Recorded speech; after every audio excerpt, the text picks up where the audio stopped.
Shah, Barakati Yahweh, Barakati Yahweh Shah. Call Haloyim, Yahweh, Bahashem, Yahweh Shah, Bahashem, Rakakwadash. Double honors to the apostles, elders, and bishops of Great Millstone who rule well over the flock of Israel. Shalom and salutation to you, elect Akim out here preaching the words of truth and sincerity. Shalom to all the elect Akim and Aqua, scattered Israelites, Israelite foreigners. Shalom. Through the Spirit of the Lord, we back again. To prophesy the downfall of the society, uplift the elect. And we're going to kick it off since the elders went into cherry scriptures on their live post-class, post-camp class. We're going to go into the cherry. So I brought this out. It's going to be edifying. All right. Great future biblical events is going to take place. One of those prophesied is the return of Yahweh Shah and his angels with him as chariots and hosts of heaven. And that's how the Lord is going to make his return, epic like, and that's how the elect is going to be delivered as well. So we're going to get into that. I brought this out to be edifying. Go ahead. Yep, Exodus 13:21, and it says, "And the Lord went before them by day in a pillar of a cloud to lead them the way, and by night in a pillar of fire to give them light to go by day and night." So it's a pillar. You know, a pillar is just like it's a column. You know, so it's a different type of shapes of chariots, man. Even the thumbnail got a different shape, but they coming back in all shapes and sizes, right? And what led us out of Egypt, well, basically through the wilderness, was this pillar of cloud. And you got to ask yourself, even 2023 standards, what kind of pillar of cloud moves around in the daytime and then changes to a pillar of fire by night, right? Going from changing form, basically lighting up in the darkness. And it also moves and navigates, right? Because at some point the pillar of fire would stop and Israel would stop. And that's how we knew where to stop. See, the wilderness was 40 years. Post leaving Exodus, we were in the wilderness of Sinai, the wilderness of Zin, or the wilderness that you call today Saudi Arabia, all the way in Yemen. We were just inhabiting those lands, dwelling amongst those lands in that wilderness for 40 years, you know. And so what do you think was our vehicle that allowed us to navigate? It was those chariots, man. So Yahweh Shah is going to use those very same chariots, you know, to pick us up, to get us out of here. What you got? Yep, it says, "He took not away the pillar of the cloud by day, nor the pillar of fire by night from before the people." Yep. So he took it not away, meaning we had that with us the whole time. So for 40 years, we looked up into the heavens and seen this pillar. And when it started to move, guess what? All the camps, because we would put tents out. We had different feast days, you know, but we would camp out in the wilderness. That's where all the tabernacle talk comes from. You Google tabernacle, you see what that is. It's like a booth. The Feast of Tabernacles is a booth. It's an outdoor dwelling. It's like a tent. And Israel would set these tents up. And anytime the chariot began to move, we pack up the tents and we start to move with the chariot. That's how aligned our people was with these chariots. So now that they returning, you can see Jake kind of getting active. You know, they're getting activated in a way. But Esau trying to control that narrative of what these chariots are, UFOs. We haven't identified them. They're the chariots of the Lord we read about. All right, pillar of fire by night, pillar of cloud by day. What was that phenomenon sitting in the air, waiting for us? While for months it would just stop. All right, what you got? Nothing. Let me get Second Kings 2 and 11. 2 Kings 2 and 9, matter of fact.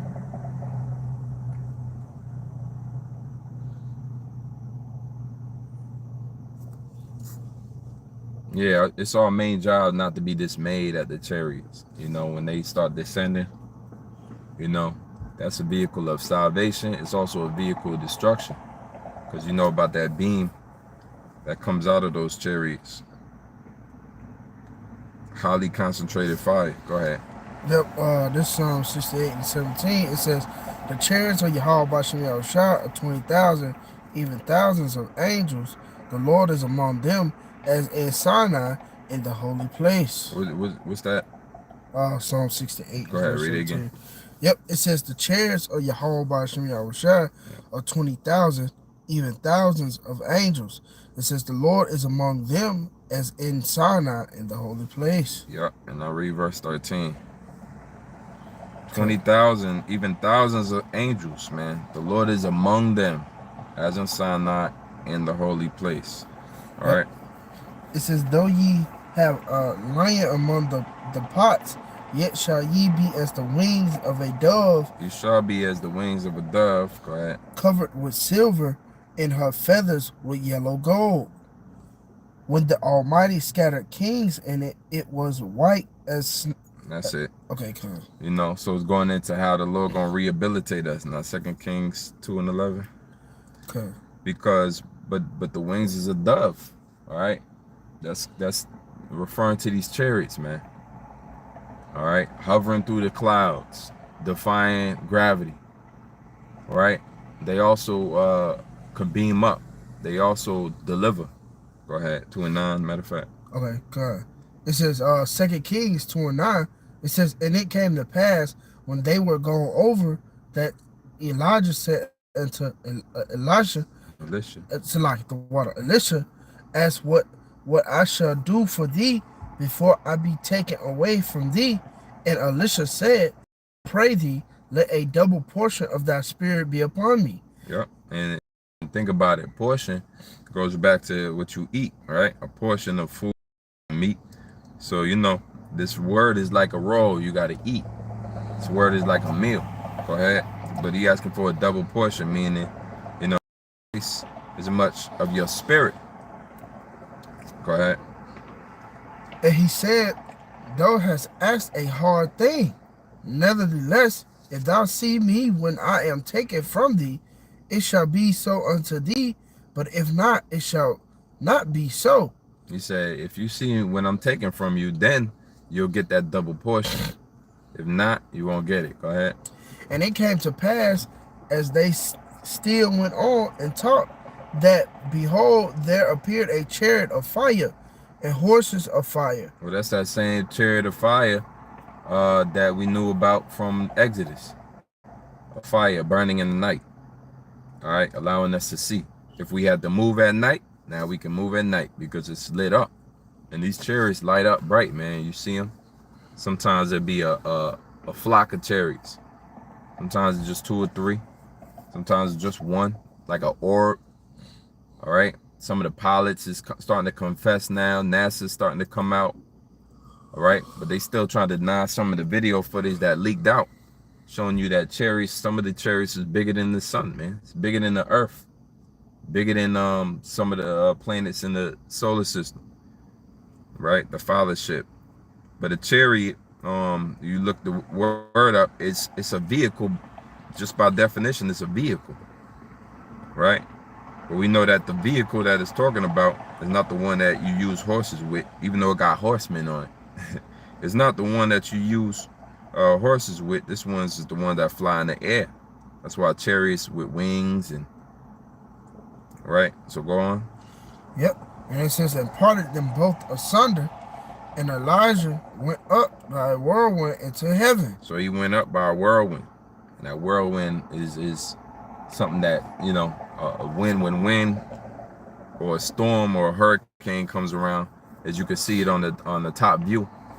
It looks like a big circle. It looks like it's the eye of the storm, and then it's, you know, the winds circling around the eye of the storm, symbolizing like the same look that a chariot has. All right. For one, it could take you up. Right. A whirlwind is a strong enough storm could lift you up off your feet. And what does it do? Is hurricanes and storms and tornadoes, you know, they pick things up. And so this whirlwind came and picked up Elijah. It says it went up by a whirlwind into heaven. So that's just the, analogies that the scriptures use, man, to prove, that the Lord is in the midst of these chariots and that the Lord used them as a tool for salvation. Psalms 91. Come. Start from 1, read the 4. This is the book of Psalms, chapter 91 and verse 1. And it says, he that dwelleth in the secret place of the Most High shall abide under the shadow of the Almighty. One more time. It says, he that dwelleth in the secret place of the Most High shall abide under the shadow of the Almighty. Yeah, and dwell and abide mean the same thing, right? That means remain and stay. So you sit, you amongst, all right, and dwelling in the secret place of the Most High. That's His word, all right. That's His word going forth. You believe. You have the philosophies of the scriptures in your mind. That's what you correlate with. That's what you believe and practice in. Go ahead.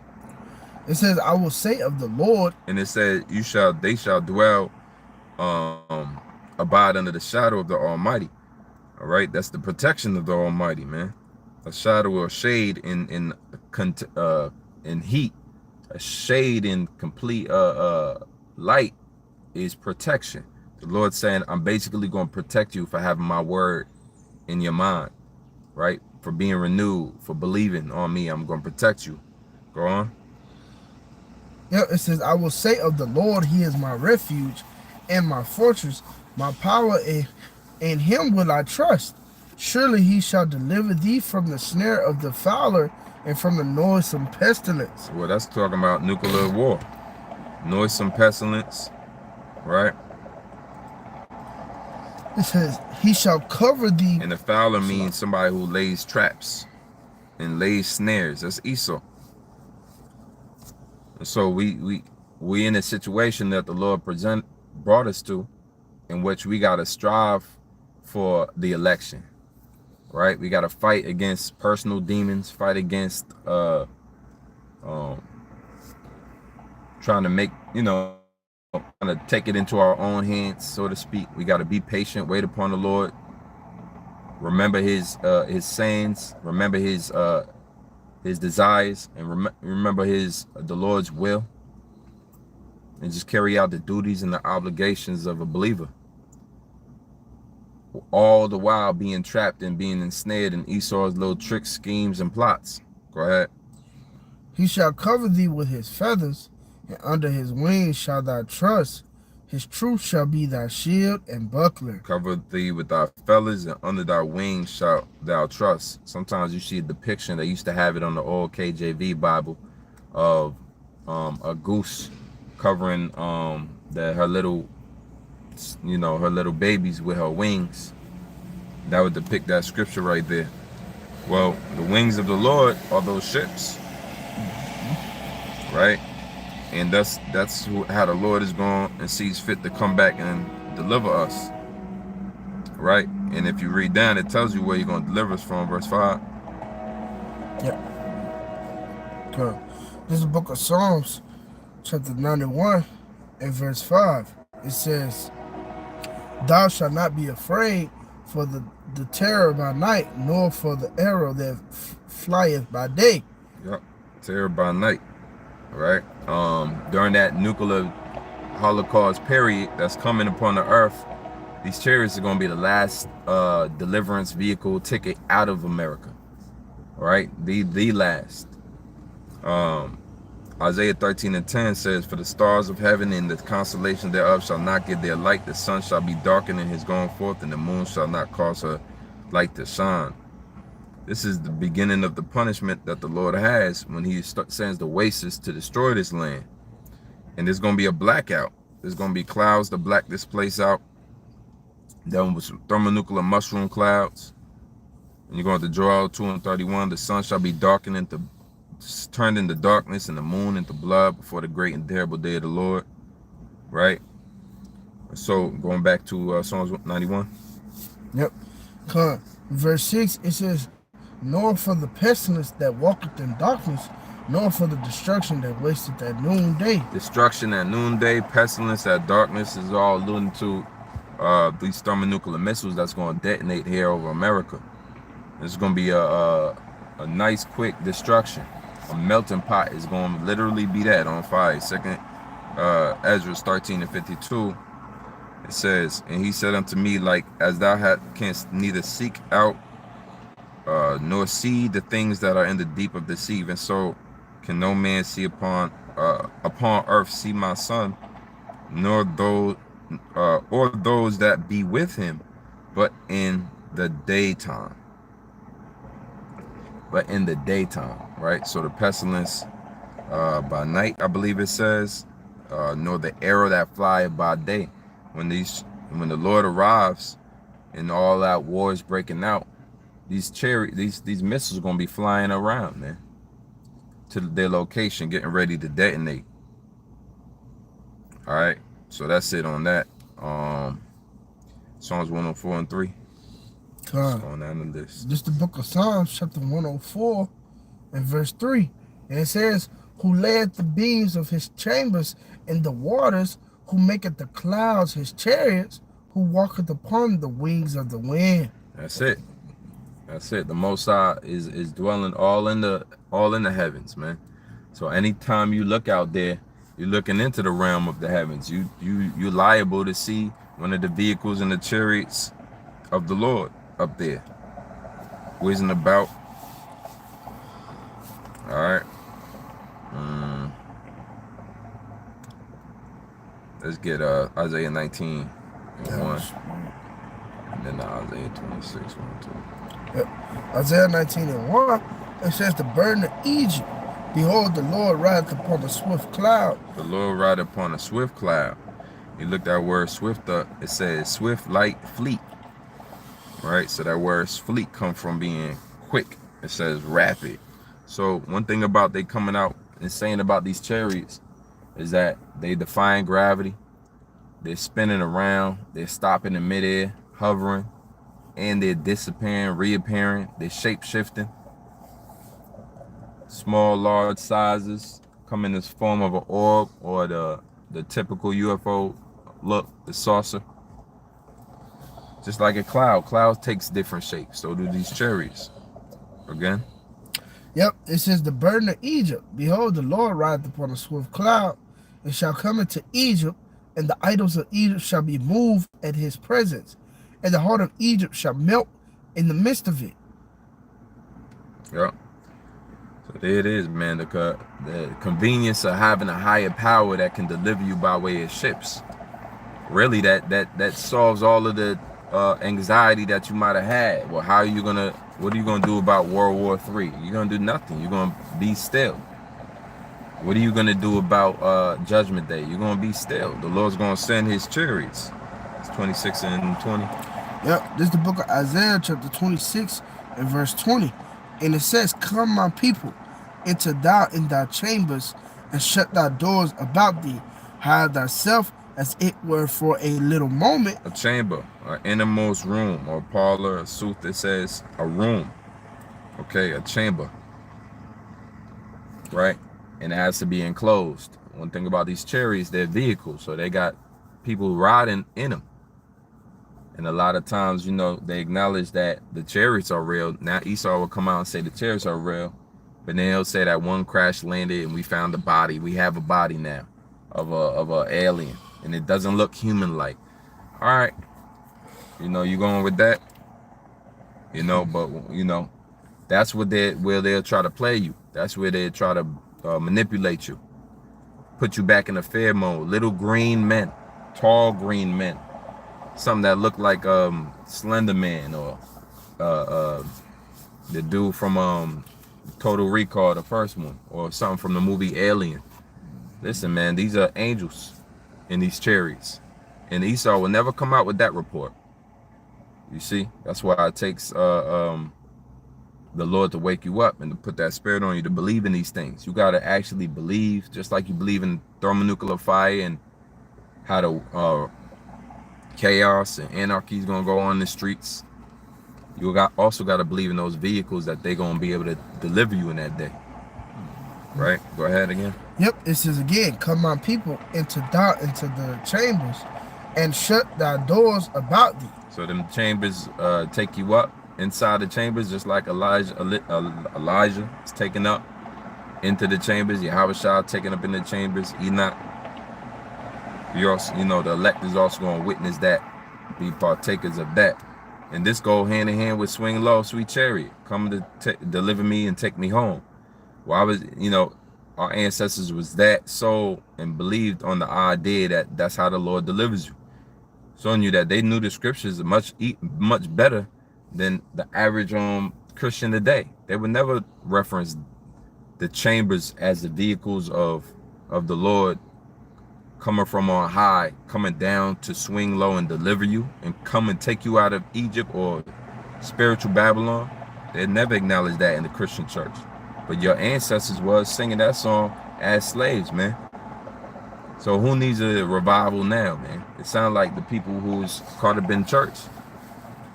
They're not fine-tuned to what the scriptures are actually portraying. An event of biblical proportions where thermonuclear war is going off and the Lord is delivering simultaneously his elect, beaming them up on ships into the chambers, freeing us, man. Go ahead. It says, shut the door. Hide thyself as it were for Salaki. You want to start on? Get that part. Okay. Yeah. Come my people into thy chambers, and shut thy doors about thee. Hide thyself as if it were for a little moment until the indignation be overpassed. Indignation. All right. It says fury. It says strictly froth at the mouth. Fury, especially if Yahweh's displeasure with sin, angry, indignation, rage. So the Lord, his indignation has to overpass. It has to pass by. Right? None of these things all of these words shall come to pass. All right, till all these things, not one jot or tittle shall, not be accounted for, basically. Till all these things shall come to pass. So the Lord is calling for great indignation, destruction of this place. He's going to do it, but he's going to send his chariots whizzing through the sky. So it's very convenient that you have the chariots showing up right now. All over the world. It's very convenient because it lets us know we felt closer to the end already. And then here you go, you got the chariots showing up, man. Yeah, the water. That's the scripture right there, Matthew 5:18. But verily I say unto you.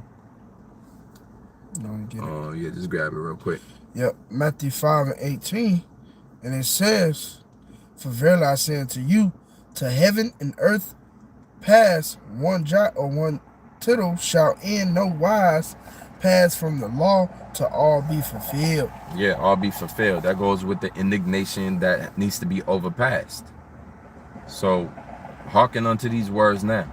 Understand that we are all right, perfectly aligned with salvation as long as we endure as good soldiers. You in alignment with salvation, believing on these words, holding fast to that which is true. Let me get Isaiah 66:15. Yep, okay. Because the Lord going to decide. The Lord is a decision maker. And he going to decide there's a time he has already determined, right? From the foundations of the world, that there's a time which Esau's bounds cannot pass. He's bound. He's restrained by time. Yep. It says, Isaiah 66:15, for behold, the Lord will come with fire and with his chariots like a whirlwind to render his anger with fury and his rebuke with flames of fire. And you got to capitalize off of this knowledge, man. You got to capitalize off of knowing this. Meaning, you knowing that the Lord is angry. You knowing that he's coming back to judge. How much man of persons ought you to be? You're not serving mammon, but serving Yahweh. You see what happens to our people? They get caught up in the idolatry. One thing leads to another. There ain't no father in the house. One thing leads to another. There's all type of traps and setups out here, but the elect are going to continue to endure, man. Kind, brother. Yep. Go on. The Lord will come with fire, right? Because the chariots got fire in them. They burn. Just watch Independence Day and watch the movies too. Get you in the right mind frame. Watch the movies. Arrival, Independence Day. What's another one? Contact, I think it's called. See, nothing puts fear in an Edomite like a chariot, man, because they can't do those maneuvers. They can't duplicate. They got their little drones out, but they can't duplicate invisibility. They can't duplicate USO, unidentified submerged objects, because the waters is just like the heavens. Read on. Yep, it says, for by fire and by his sword will the Lord plead with all flesh, and the slain of the Lord shall be many. So we're gonna call it here, man, being at this time and everything. All right, so the Lord is slain, the Lord being many.